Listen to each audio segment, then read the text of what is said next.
Guys, so I'm coming to you from my car right now, my super hot car. I just wanted to come out here and do this video really quick because my kids are inside and there's just no way I'm going to be able to get this done with them in there. So I'm going to just kind of run you through my hair story so far. I've literally done a video just like this before, but that was a really long time ago, so I'm just going to do it again, but this one is going to be a little bit more brief. So yeah, I'm just going to go ahead and get started. I'm super excited about this one because I have done a lot to my hair and you're about to find out. Before that, go ahead and follow my Instagram if you want to see more pictures of my hair. Subscribe and hit the like button, and let's get into it. So bringing it way back to when I was first born in 1994, I was born with a lot of hair, really dark hair, just a full head of hair, and it stayed like that. It didn't fall out or anything. As I got a little bit older, it started to lighten, so it was a light brown, a lot like my natural texture now. And it pretty much just stayed that way my whole childhood. I would get cuts all the time when I was bored of it, and I just loved them, even though I just let my mom cut it blunt. I loved it. Yeah, it would grow out a little bit, I would get it cut. And so that's how it went for most of my childhood. And then when I turned 10, I decided I wanted my hair bleach blonde because there was this little girl in one of my classes and she had the most pretty, shiny, straight blonde hair. And I literally remember her name is Felicity. Don't know why. I guess it's because I literally just loved her hair and I stared at it like a creep every single time we were in the class together. I tried box dyeing it. My mom allowed me to get box dye and I tried box dyeing it. I don't have any pictures of that, but really it didn't do much. It lightened it a tiny bit, but as you all know, box dye for blonde really doesn't do much. You really need lightener to turn it blonde. So at about 11 years old, I went to a hairstylist and she bleached it blonde for me.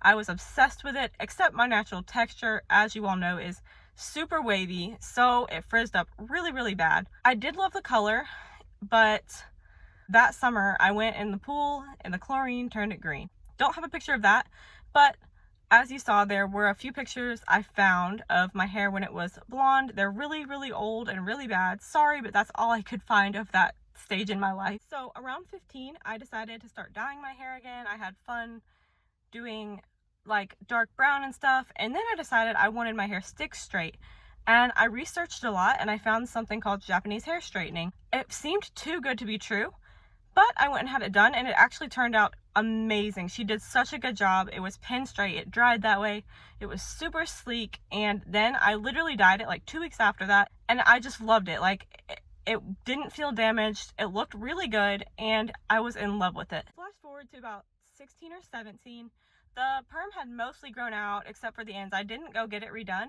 but I did start really getting into dyeing my hair. I would do it just for fun, just to kind of see what kind of colors looked like on me, what different colors looked like on me. And I decided one time to try red. I was really scared to try red because I honestly used to think red was kind of an odd color. That's just what I thought. I think I heard my mom say that she didn't like red hair, and I was pretty young, so I kind of just went along with it. But I dyed my hair red, and you guys, I was in love. It's my favorite color I've ever had on my hair.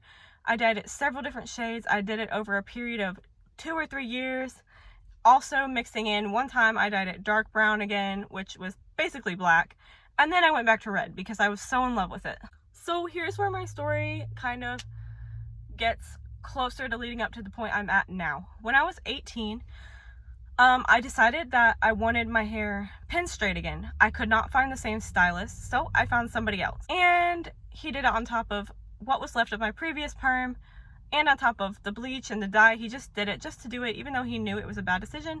My hair, like literally it dried after my first wash, and I thought there was food in it. I was trying to get it out. I was like, what is this? I just washed my hair. Why is there food in it? No, it was not food. It was just my hair texture. It was like straw. Don't have a picture of that. I didn't take a picture of the bad damage.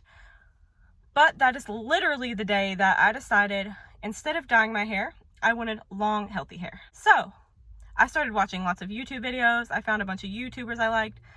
Some of my favorites were Sierra Furtado and Beauty K Love. You should definitely go check them out because they are really good channels.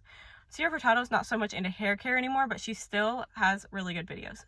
So I had to go get 3 inches chopped off my hair because that horrible fried part was just like, it was literally didn't feel like hair, so I had to get it off. So I started from that, and the rest of my hair was still severely damaged because of how much I had bleached and dyed it. I started growing it out. I was getting trims when I was supposed to, and then I dyed it one more time in November of 2013 because I wanted my hair to be my natural color, and at the time it was like a weird orangey color from the red fading.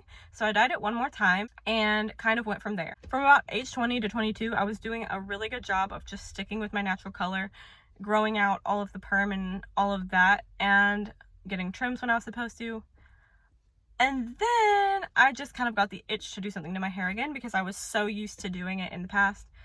And again, I found someone to straight perm my hair, and she didn't do it correctly. She didn't do a horrible job. It was more straight, but when you're paying for Japanese hair straightening, it's supposed to be pin straight and frizzless, just like it was done the first time.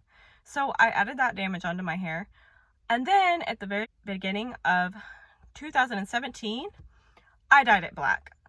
I was in love with it at the time, but I pretty quickly regretted it because I could see how bad the perm and the dye together had made my hair, it was very brittle. So in 2018, when I was 24, I completely decided, okay, no more dye or anything, because what I really, really want is just my natural texture, and I want it really, really long. So that's what I did. I started growing it out, and yeah, I just grew it out, and I was getting trims again like I was supposed to, but half of my hair was wavy and half of it was straight and extremely damaged looking. I hated it. It was literally like half wavy, half thin straight hair, and it took me a really long time. Even though I hated it, I finally made a decision in December 2018 to chop it off. So that is when I did my big chop, and I have never regretted it since. And that pretty much brings us to where we are now. It's just been growing back out. I haven't even wanted to dye it or perm it or any of that. I barely ever use heat on it. So yeah, it's just been growing, and it's pretty much gone from armpit length to close to waist from the front at this point. So I'm happy with where I'm at. It would be longer if I didn't get trims, but I think it's extremely important to maintain the health of your ends, because in the past my hair was just breaking and breaking because of the damage, and it's not as damaged now, but I do have very fine strands naturally, so trims are important for me. So thank you so much for watching. I hope you enjoyed. If you liked it, again, give it a thumbs up and subscribe, and I will see you for my next video. Bye.